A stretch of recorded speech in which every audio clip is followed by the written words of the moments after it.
안녕하세요. 상담학 박사 윤슬입니다. 트렌드 명리심리 하루 10분 투자하시면 어느새 내가 보이고 상대가 보이고 관계가 보입니다. 윤슬의 심리살롱 좋아요 구독해 주시고요. 대인관계와 사회심리를 알아볼 수 있는 육신론입니다. 육신의 생활극제가 어떻게 되어 있어야 성공하는지 성공하는 사주 형태에 대해서 살펴보고 있는데요. 자, 정인격의 사주가 성공하려면 두 번째 준비된 영상입니다.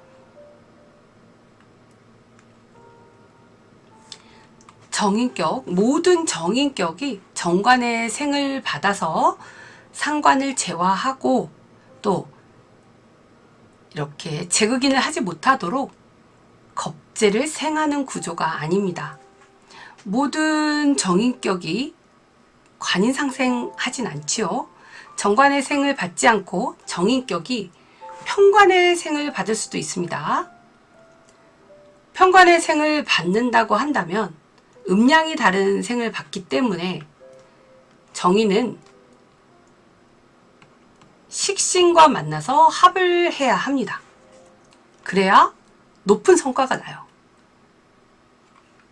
정인이라고 하는 것이 고정된 업무, 그러니까 정관에서 요구하는 업무를 받아야 되는데 편관이라고 하는 위기나 어떤 이런 변화되는 것에서 그런 갑작스런 위기 혹은 어떤 고정되지 않는 위기 상황, 특수 상황에 대처하라고 하니까 정인이 어렵습니다. 나는 고정된 일만 하는데 갑자기 이렇게 하라고 하면 힘들겠죠. 그래서 이럴 때 정인은 바로 식신과 합을 해야 합니다. 그래야만 고정된 업무 능력이 아니라 이제 편관의 생을 받았으니 그런 위기 상황이나 특수 상황에서도 대처할 수 있는 능력을 갖게 되는 것입니다. 이 정인이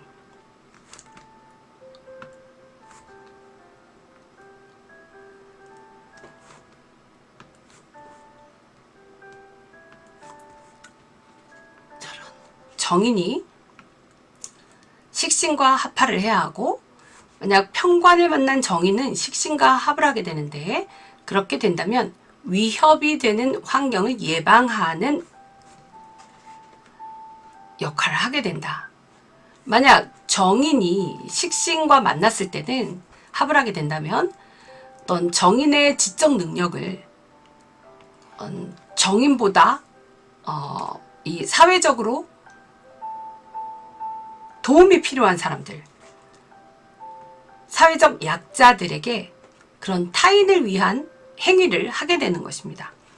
약자를 보호하는 영양약품, 의료기 제조나 또 생산 그런 의료기 생산 기술, 또 노약자 보호를 위한 노약자를 보호한다거나 또 그러한 노약자 보호하는 또 교육을 한다거나 또 각종 봉사, 희생 이런 사회적인 기여가 바로 정인 식신의 합에서 나타납니다. 또 식상이 혼잡이 돼 있으면요, 식신을 정인이 이렇게 합거로 해서 약자를 보호하게 되는데요.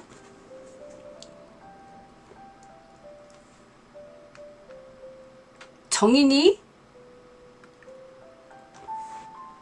겁재를 생하는 것이 아니라 정인이 비견을 생했다면, 이 정인격의 사주가 비견이 있다면 혹은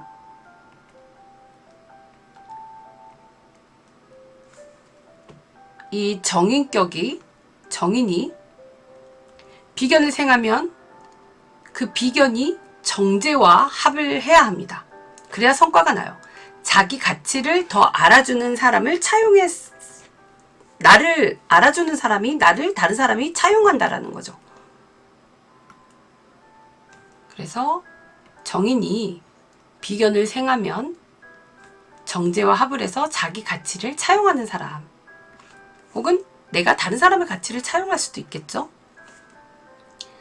자, 재극인이 된다라는 것은 정인격의 재극인은요, 탐재 궤인하는 겁니다. 인품보다 부를 더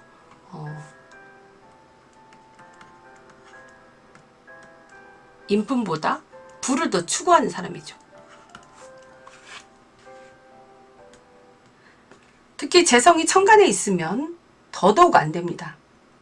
재성이 천간에 있다면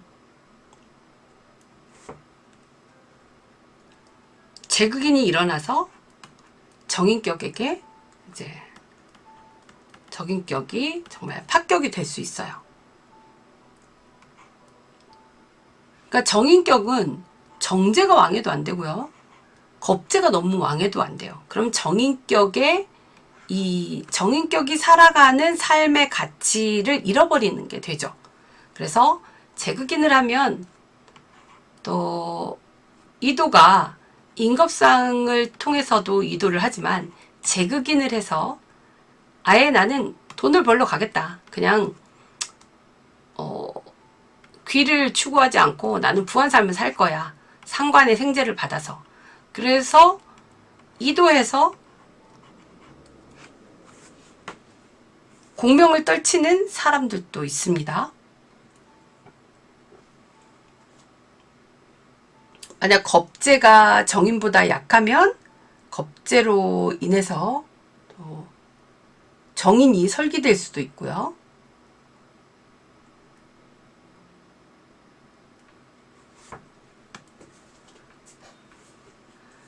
이 균형이 비슷비슷해야 돼요. 정인이 겁재가 정제에게 소유를 상실하지 않도록 정인을 보호하려면 재생관이 가장 먼저 필요하죠. 그리고 또 이 겁재가 정제를 제극하게 되면 소유 영역, 내 재산을 잃게 되는 거죠. 소유 영역을 상실하게 되니까 정관이 있어야 돼요.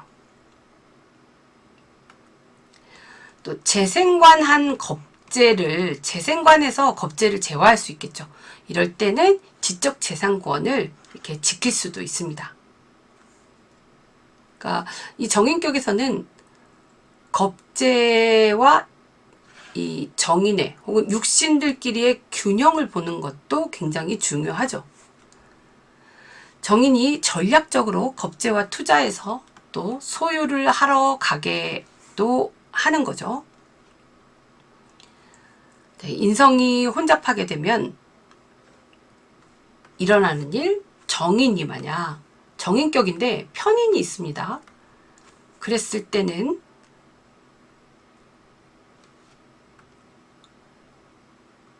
편제나 정제와 합거를 해서 소유 전략을 세워야 되는 거죠. 그래야 살아남는다. 물론 정인격의 이 격은 파격이 되었지만 그래도 육신의 삶으로 또 다른 길을 걸으면서 내가 가고자 하는 길에 이제 성공을 할 수 있겠죠. 그래서 정인이 겁재를 생한다라고 하는 것은 또 겁재가 이런 정인이 늘 같은 곳에 있는 것이 아니라 어떤 변화된 환경, 재극인하라고 하는 그 환경에 준비를 하는 것이고 그렇게 겁재가 재화를 정제를 제극을 하면서 준비하게 되고 탄탄하게 자기를 준비하게 되는 것입니다. 정인이 이제 편제와 합을 할 수도 있겠죠. 정인이 정제 제극인을 하는 게 아니라요. 편제와 합을 할 수도 있어요. 편제와 합을 했다라고 하는 것은 상관이 편제를 생해 줌으로써 이제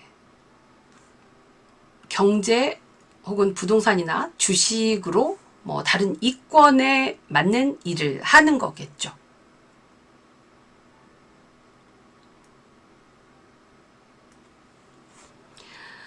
비겁은 정인을 설계해서 타인이 자기 것처럼 막 사용하도록 하거나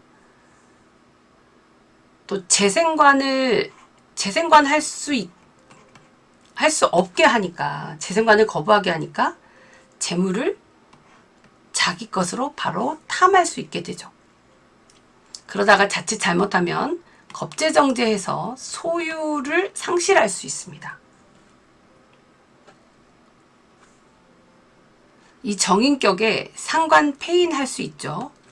정인격의 상관폐인은 자기 개발, 그리고 정인격에 이 관이 없으면 인겁상으로 이렇게 이도하게 된다. 그리고 경험 능력을 겸비한 사람이 새로운 조직을 갖추게 되는데, 이제 운에서 정관을 만나서 정관을 제화하게 되면 새로운 또 지적 저작권을 부여받게 된다.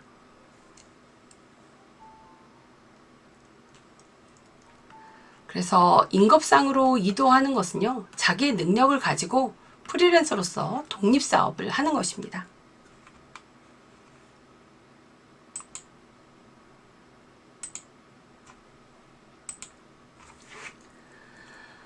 자, 이렇게 정인격의 육신, 생화극제, 정인격이 성공하기 위한 육신의 생화극제에 대해 살펴보았고요. 다음 영상에서는 정제격 사주에 성공하는 육신의 구조에 대해서 살펴보겠습니다. 자, 어려운 부분이 있으면 여러 번 반복해서 들으시고요. 정인격 사주를 꺼내놓고 또 분석해 보시고 임상해 보시기 바랍니다.